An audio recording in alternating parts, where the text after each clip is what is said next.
তোমাকে বিধবা করেছে সেই পাপীদের পাপের। ইতিমধ্যেই চাকর যখন মালিক নাটকে 2 নং এপিসোড কিন্তু আপলোড হয়ে গিয়েছে। আপনারা যারা এখনো দেখেননি তারা কিন্তু অবশ্যই দেখে নেবেন।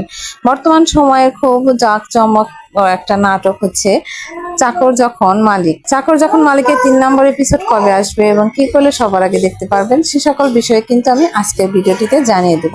তাই ধৈর্য সহকারে না টেনে পুরো ভিডিওটি দেখতে থাকুন। তো হ্যালো ভিউয়ার্স, চাকর যখন মালিক নাটকটি কিন্তু ইতিমধ্যে 2 নম্বর এপিসোড আপলোড হয়ে গিয়েছে। চাকর যখন মালিক নাটকটি কিন্তু খুব বেশি দর্শক জনপ্রিয়তা পেয়েছে। আপনারা যারা এখনো চাকর যখন মালিক নাটকের 2 নম্বর এপিসোড দেখেনি তারা অবশ্যই তাড়াতাড়ি করে দেখে আসুন।